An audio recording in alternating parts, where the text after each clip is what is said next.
ہماری ایک ریلیٹو خاتون تھی, انہوں نے اپنے بچے کو کون سے اسکول میں پڑھانا ہے 6 مہینے لگا دیے ان کی کھوپڑی میں بات. پھر اسکول میں ایڈمیشن کروایا تو ٹینشن, وہاں والا زیادہ اچھا تھا یہاں والا.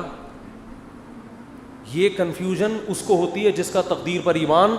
بھائی آپ نے اسباب اختیار کر کے ایک فیصلہ کر لیا, فتوکل علی اللہ, کیا کرنا ہے اللہ پہ توکل. بہت مشکل ہے بات سمجھانا اس زمانے میں. تقدیر کا جو عقیدہ شریعت نے بیان کیا ہے, اس کا بھی لوگ غلط استعمال کر رہے ہوتے ہیں, غلط جگہ فٹ کر رہے ہوتے ہیں اس کو.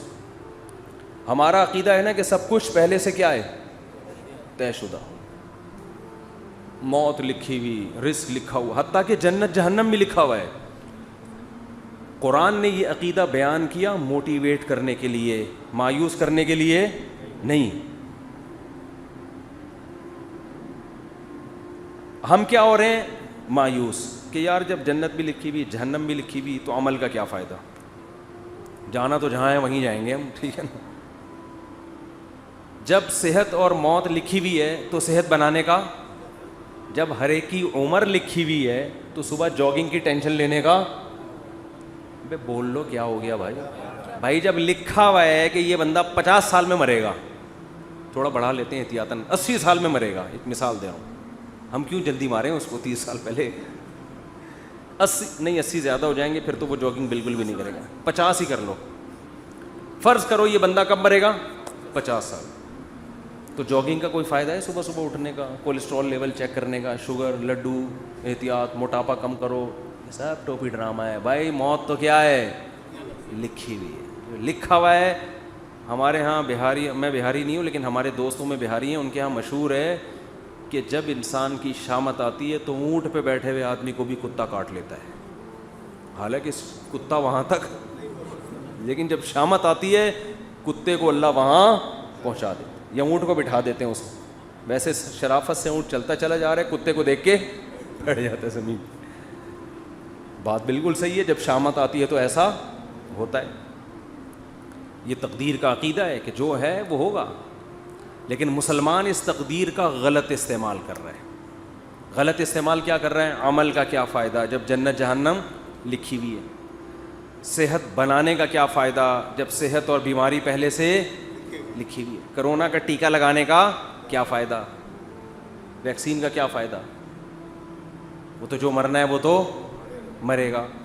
اور اللہ بھلا کرے موٹاپا کم کرنے کا کیا فائدہ. بھائی شوگر لکھی ہوئی ہے تو, ایک شوگر کے مریض بیٹھے ہوئے تھے ایک ہوٹل میں, بچپن کا واقعہ ہے. وہ چائے میں چینی ڈال ڈال کے نا شہد بنا رہا ہے, پینے لگا تو کسی نے بولا بھائی تجھے شوگر ہے, مرے گا. اس نے کہا ابے ان چیزوں سے کچھ بھی نہیں ہوتا. اب تک انا للہ ہو چکا ہوگا, مجھے غالب گمان یہی ہے. ابے انسان, ایک پھر کہنے لگے انسان کھاتا ہوا مرتا ہوا بھی اچھا لگتا ہے. میں نے کہا ابھی مر نہیں رہا نا اس لیے کہہ رہا ہے, جب مرنے لگے گا کہے گا یار نہ کھاتا ہوا مرتا ہوا اچھا لگ رہا ہے نہ بھوکا مرتا ہوا. مرتا ہوا کوئی بھی کسی کو اچھا نہیں لگتا, اپنے آپ کو بھی نہیں لگتا. آدمی کہتا ہے میں کیوں مر رہا ہوں. تو اسباب مسلمان اختیار نہیں کرتا, یہ سوچ کے کہ کیا ہے تقدیر میں گارڈ نہیں رکھتے نا علماء. بہت سے علماء کو ہم نے دیکھا ہے, اور آج کل اس کو سادگی سمجھی جاتی ہے, سمجھا جاتا ہے. ہم حضرت جی کے پاس گئے, کوئی گارڈ نہیں تھے, ڈائریکٹ گلے ملے ان سے جا کے. اتنے سادہ اللہ, اتنے نیک. بھائی اللہ بچائے, میں کسی بزرگ کو بے وقوف نہیں کہہ رہا, لیکن عمل سے تو یہی لگ رہا ہے اگر آپ مشہور ہیں اور خطرہ ہے اور آپ کے گارڈ نہیں ہیں تو کیا ہے, بولو حماقت ہے نا یہ. کیا کراچی میں تو ایک جو جس کے نہیں بھی خطرہ ہوتا وہ بھی مر جاتا ہے. کسی بھی وقت کراچی میں کوئی کسی کی جیب میں کسی بھی ٹائم پہ بم رکھ سکتا ہے کہ نہیں رکھ سکتا. یہ آپ کو پتہ ہے اتنے ہیروئنچی کہاں گئے. کراچی میں ہیروئنچی ایک دم غائب. مجھے نہیں پتا کہاں گئے, لیکن اڑتی سنی ہے, اللہ ہی جانے. کہتے ہیں کہ جب شروع میں ٹارگٹ کلنگ ہو رہی تھی, بم دھماکے, تو بہت سے ہیروئنچیوں کو, واللہ عالم صحیح خبر ہے جھوٹی ہے مجھے یقین پتہ نہیں ہے, لیکن سنی ہے. لیکن ایک دم سے جو ہیروئنچی شارٹ ہو گئے, توبہ تو نہیں کر سکتے اتنی جلدی کہ سارے دھل دھلا کے نیک ہو گئے ہوں, لیکن شارٹ ہو ایک دم سے ہو گئے. تو بعض خبریں اس طرح کی بھی ہیں کہ بم رکھ کے ان کو جہاں پھٹوانا تھا, کہ کسی نے پیسے کھلائے بھائی تو یہ پڑیا لے, وہاں چلا جا, وہ وہاں گیا, ڈریم بندہ ہی اڑا دیا. واللہ ہو سکتا ہے جھوٹی خبر ہو. تو ان حالات میں مسجدوں میں سیکیورٹی کا انتظام بولو نہیں. اس کو اچھا سمجھا جاتا ہے آپ کے گارڈ نہیں ہیں, سادگی ہے, اور ماشاءاللہ بہت نیک ہیں, کوئی بھی کسی بھی وقت گلے حضرت جی سے مل سکتا. بہت سے حضرت جی ایسے دنیا میں آئے ہیں جن سے جب کوئی گلے ملائے اس کے بعد دوبارہ وہ کسی سے گلے ملنے کے قابل نہیں رہے. اخبار میں آئے وہ اگلے دن, بہت سے کیسز ہیں. جو ملا وہ بھی گیا. افغانستان میں تو بہت سے امریکیوں سے بہت سے طالبان گلے مل کے انہوں نے کباڑہ کیا ہے. بہت سے رپورٹیں آتی ہیں اس طرح کی نا, وہاں سے خبریں آتی ہیں کہ وہ گلے ملے اور وہ جنت میں بھی اب کیا کر رہے ہیں, جنت میں یا برزخ میں بغلگیری ہو رہے ہیں. وہ چھوڑ ہی نہیں رہا اس کو, کہہ رہے اب تو کہاں لے کر آ گیا مجھے. تو جب ایسے حالات ہوں تو ایسے موقع پہ سیکیورٹی کا انتظام نہ کرنا اور یہ کہنا موت تو لکھی ہوئی ہے, جب آنی ہوگی آ جائے گی, یہ تقدیر کے عقیدے کا صحیح استعمال ہے یا غلط استعمال؟ اس کا مطلب علم ہے, کھوپڑی علم ہے, تقدیر کا علم, آیتیں بھی یاد ہوں گی اس کو جو لکھا ہوا ہے. حدیث میں آتا ہے رسول اللہ صلی اللہ علیہ وسلم نے عبداللہ بن عباس سے فرمایا وَعَلَمْ أَنَّمَا أَصَابَكَ لَمْ يَكُنْ لِيُخْطِئَكَ, اے نوجوان, اے غلام, لڑکے, یقین کر لے جو مصیبت تیرے مقدر میں لکھی ہے ایسا ہو ہی نہیں سکتا کہ وہ تجھے نہ پہنچے, اور جو چیز تجھے نہیں ملنے والی, جو نعمت, یہ ہو ہی نہیں سکتا کہ وہ نعمت تجھے مل جائے. رفعت الاقلام وجفت الصحف, تقدیر کے قلم سے اللہ نے جو لکھنا تھا لکھ کے قلم کو ہٹا دیا اور اس کی سیاہی بھی خشک ہو چکی ہے, اب اس میں چینجنگ نہیں ہو سکتی, سب کچھ طے ہو چکا ہے. لیکن اس کے باوجود نبی کی زندگی دیکھو, احتیاط. قرآن کہہ رہا ہے نماز کی حالت میں اسلحہ اٹھا کے نماز پڑھو میدان جنگ میں, اسلحہ رکھنے کی تمہیں زمین پہ اجازت نہیں ہے. سب ایک ساتھ نماز نہیں پڑھیں گے, آدھے پڑھیں گے, آدھے فرنٹ لائن پہ کھڑے ہوں گے. وَدَّ الَّذِينَ كَفَرُوا, کیونکہ جو دشمن ہے وہ چاہتا ہے لَوْ تَغْفُلُونَ عَنْ أَسْلِحَتِكُمْ, کہ تم چند لمحوں کے لیے بھی اپنے اسلحے سے غافل ہو. اور غافل ہو کے کیا کر رہے ہیں؟ نماز. یہ نہیں کہ کوئی خدا نخواستہ کوئی گناہ میں مشغول ہیں, اللہ کی طرف مشغولیت کی وجہ سے دشمن سے کیا ہو رہے ہیں؟ غافل. یعنی عبادت میں مشغول ہونے کی وجہ سے کیا ہو رہے ہیں؟ دشمن سے غافل.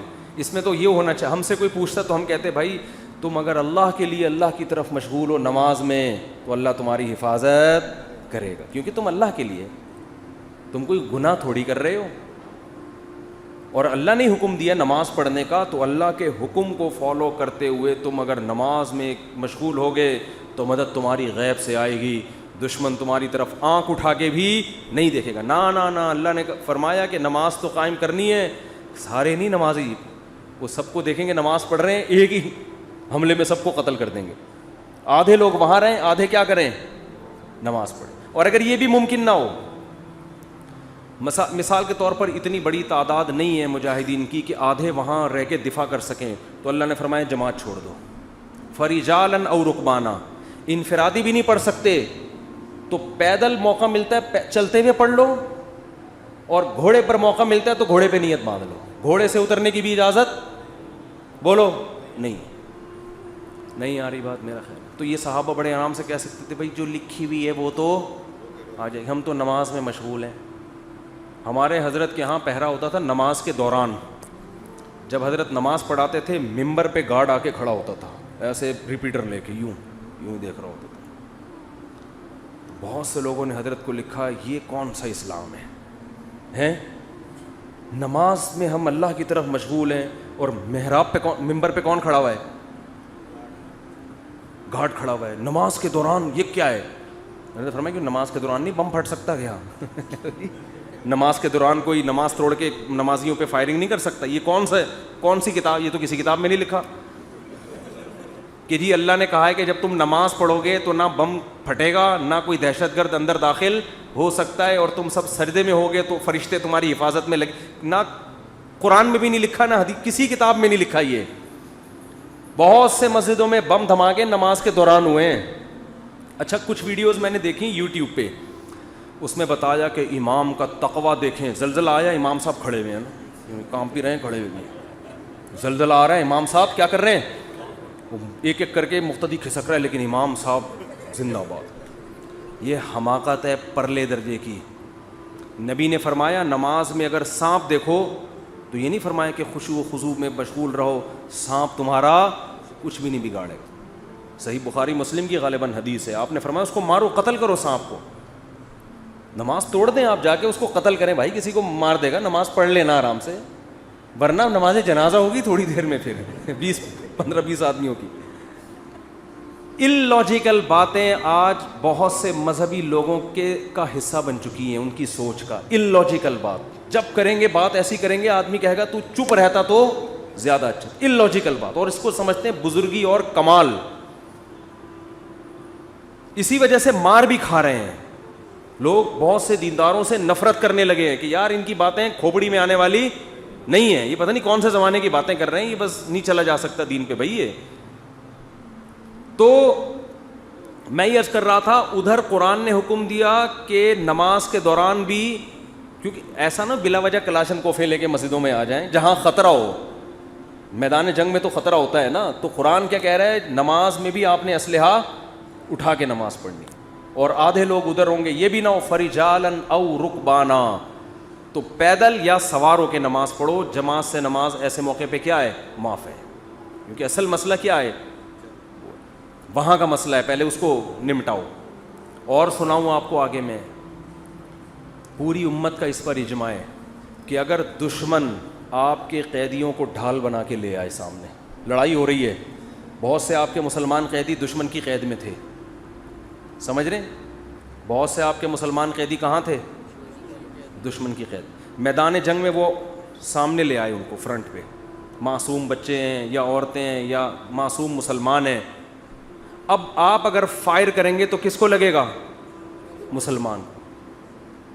آپ اگر تیر چلائیں گے تو ہو سکتا ہے کوئی معصوم بچے کو. میدان جنگ میں انہوں نے ڈھال بنا دیا, آپ کے لیے جائز ہے فائر کرنا ایسے وقت. وجہ اس کی یہ کہ اگر اس بیس پہ آپ رک گئے تو وہ غالب آ جائے گا, وہ تو آپ کو قیدی بنا کے لے جائے گا, وہ تو آپ کو اس سے زیادہ قتل کرے گا. اب مجبور ہیں, آپ نے نیت کرنی ہے دشمن کو مارنے کی, لیکن چونکہ لاجک کیا کہتی ہے, لاجک یہی کہتی ہے بھائی آپ کے علاوہ اب آپ کے پاس اس کے علاوہ کوئی آپشن نہیں ہے, کیونکہ وہ ہمیشہ پھر یہ کریں گے.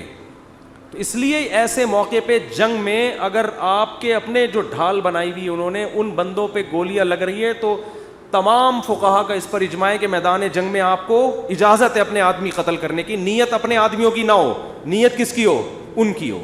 یہ مجبوری ہے, اس کے بغیر ہو نہیں سکتا.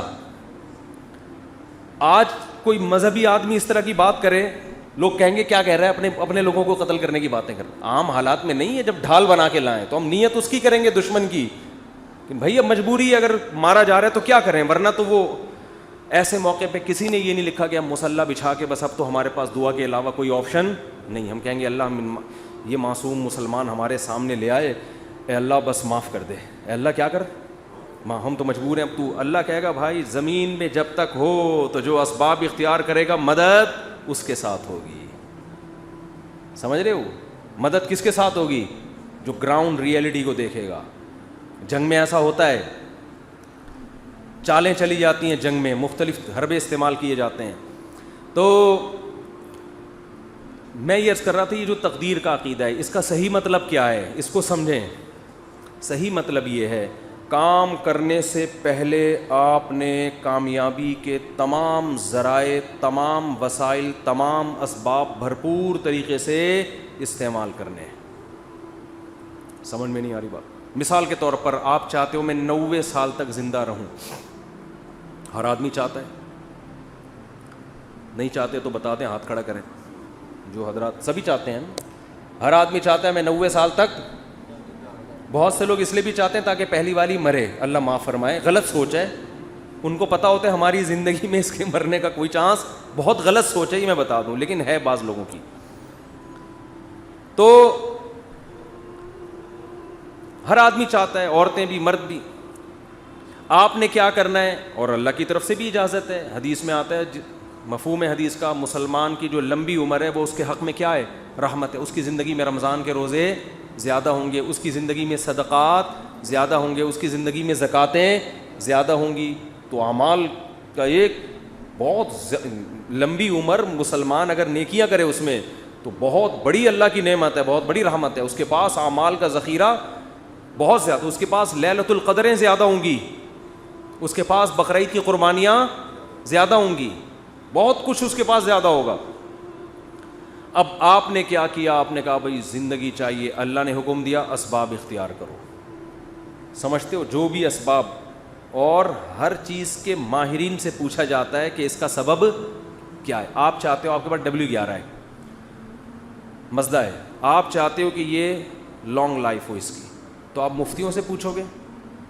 آپ کس سے پوچھو گے؟ میکینکس, جو مزدہ کے میکینک ہوتے ہیں. آپ کے پاس 1 to 5 ہے, آپ 1 to 5 کے جو میکینک ہیں ان سے پوچھو گے, یار میں چاہتا ہوں جو میری بائک آج جیسی چمک رہی ہے اور جیسی انجن کی پاور آج ہے, 20 سال کے بعد بھی یہ ایسی رہی. تو آپ کو بتائے گا بھئی آئل جلدی چینج کر لیا کرو, مینٹیننس کا خیال کرو, یہ کرو, وغیرہ وغیرہ وغیرہ. آپ کسی مولانا صاحب کے پاس آؤ گے تو وہ آپ کو اس کا جواب بولو نہیں, وہ یہ بتائے گا کہ یعنی اگر آپ لمبی عمر چاہتے ہو, یہ باڈی بھی تو ایک مشین ہے نا, تو آپ اس کے لیے ڈاکٹروں کے پاس جاؤ گے, علماء کے پاس نہیں. علماء کے پاس صرف یہ پوچھنے کے لیے آؤ گے کہ لمبی عمر کا اسلام میں کوئی فائدہ بھی ہے یا نہیں ہے, یہ بتا دیں آپ مجھے. باقی عمر, صحت کیسے ہوگی, عمر میں اضافہ کیسے ہوگا, یہ کون بتائے گا؟ یہ میں نہیں بتاؤں گا, ٹھیک ہے, یہ میں نہیں بتاؤں گا. یہ کون بتائے گا؟ یہ ڈاکٹر صاحب بتائیں گے آپ. تو اب ڈاکٹروں سے پوچھا جائے گا تو آپ کو ڈاکٹر بتائیں گے بھائی کولیسٹرول لیول چیک کرو وغیرہ, جو بھی بتاتے ہیں. اللہ کے اب وہ الگ بات ہے, خود بہت جلدی مر جاتے ہیں وہ. اکثر ڈاکٹر بیچارے پتہ نہیں کیوں بہت جلدی مر رہے ہیں. مجھے حکیم 99 سال تک زندہ میں نے دیکھے ہیں, 90-99, ڈاکٹر جلدی مر رہے ہیں. یہ عجیب بات ہے, حالانکہ علم ڈاکٹروں کے پاس حکیموں سے جدید علم ہے نا. اس کی وجہ پتہ ہے کیا ہے؟ ڈاکٹر صحت کے اصول بتاتے ہیں, خود اس پر عمل کرتے نہیں ہیں. سگریٹ کے آپ ان سے تقریر کروا لو, سگریٹ کے اتنے نقصان, خود 6 ڈبے ایک دن میں خالی کر رہے ہوں گے. تو باتیں کرنے سے صحت نہیں بنتی ہے. حکیموں کو ہم نے دیکھا ہے جو بیسک صحت کے اصول ہیں نا ان کو فالو کر رہے ہوتے ہیں. رات کو جلدی سونا, صبح جلدی اٹھنا, صبح لمبی واک کرنا, تھوڑا کھانا, یہ بیسک اصولوں پر 90-95 سال کے ہم نے بہت دیکھے. تو وہ بیسک اصولوں کو نا لے کے چل رہے ہوتے ہیں. خیر, تو آپ کو پتہ چل گیا بھائی صحت کا یہ اصول ہے, تو آپ نے جاگنگ شروع کر دی, جم جانا شروع کر دیا, یہ بھی ہو گیا, وہ بھی ہو گیا. اونٹ پہ ایک دن بیٹھے, پاگل کتے نے کاٹ لیا آپ کو اور آپ کیا ہو گئے؟ مر گئے, ہسپتال میں پڑے ہیں. یہاں تقدیر کام آئے گی. اب آپ نے غم نہیں کرنا, یار میں نے تو اتنا کچھ کیا, میں نے یہ, میں یوں. تو ایسے موقع پہ, یہ اس موقع کی حدیث ہے, وَعْلَمْ أَنَّمَا أَصَابَكَ لَمْ يَكُنْ لِيُخْطِئَكَ. نبی حضرت عبداللہ بن عباس سے فرما رہے ہیں کہ یقین کر لے جو مصیبت تجھے پہنچی ایسا ہو ہی نہیں سکتا تھا کہ وہ نہ پہنچے. بس اللہ نے مقدر یہی کیا ہوا تھا. تم نے اپنے اسباب اختیار کر لیے, تمہیں ثواب مل گیا, لیکن اللہ نہیں چاہتا تھا. بات آ رہی ہے سمجھ میں؟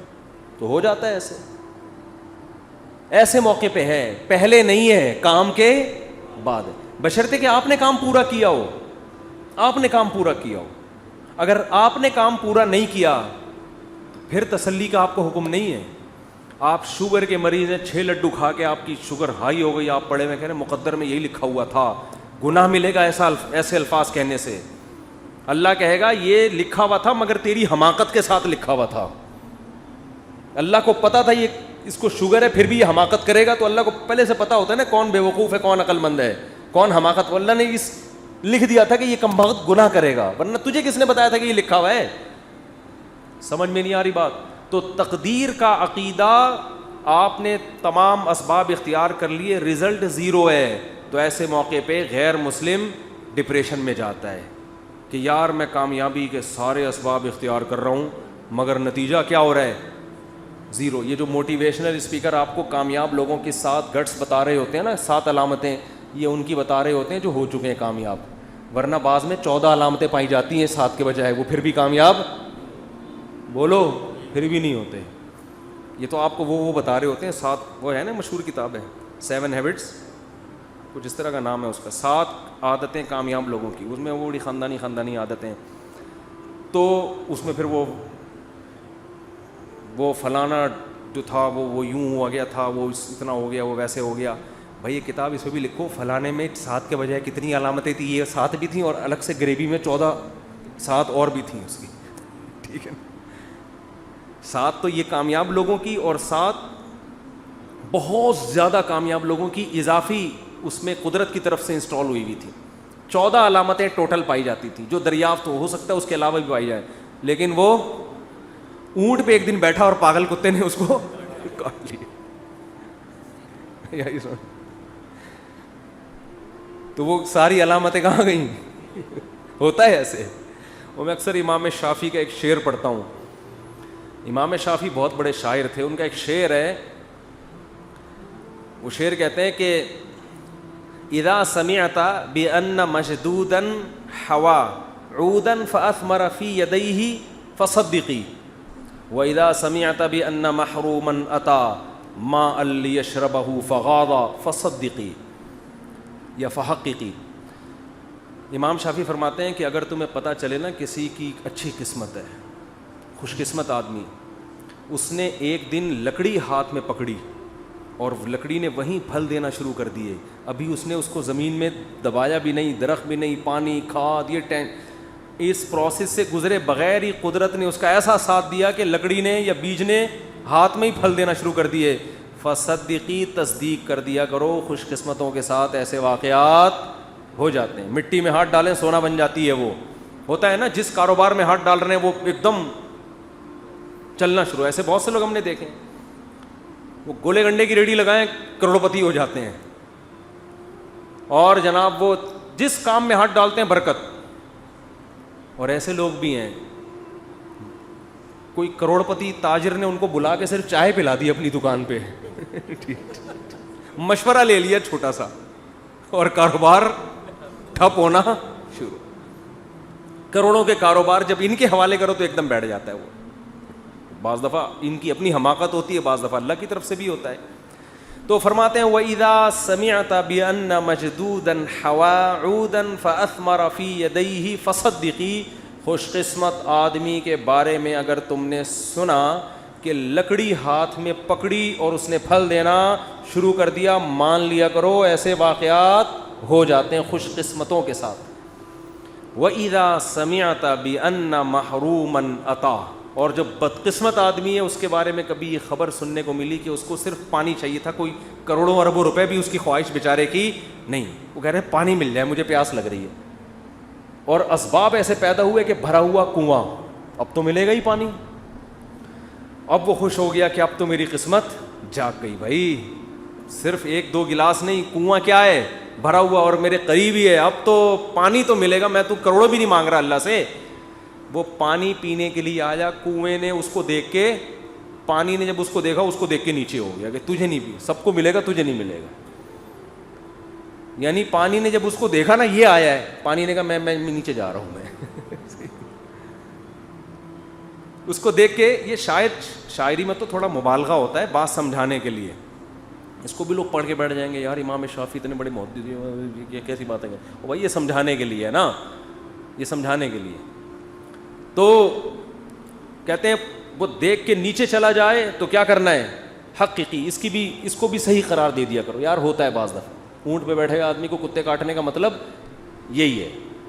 تو لیکن یہ کب سوچنا ہے, کام ہونے کے بعد. جیسے غزوہ احد میں مشورے ہوئے, سب کچھ ہوا, شکست ہو گئی, تو اللہ نے کیا فرمایا, غم کرنے کی اجازت نہیں. تلک الایام نداولها بین الناس. یہ ایام ہم الٹ پلٹ کرتے ہیں, کبھی ان کو فتح, کبھی تمہیں فتح, کبھی ان کو شکست, کبھی تمہیں شکست. بس یہ تو اللہ کے, اگر ہمارے ہی اس کاموں سے سب کچھ ہونے لگے تو ہم میں اور اللہ میں کوئی فرق رہے گا پھر؟ ابے کیا ہو گیا بھائی, کیوں سمجھ میں نہیں آ رہا, تو یوں ہی تھوڑا سا کیا کرو نا. اگر ہمارے ہی کرنے سے سب کچھ ہو رہا ہو تو پھر ہم میں اور اللہ میں کوئی فرق ہے؟ پھر تو ہم تو اللہ بن گئے نا, جو کر رہے ہیں وہ ہو رہا ہے. ایسا نہیں ہے.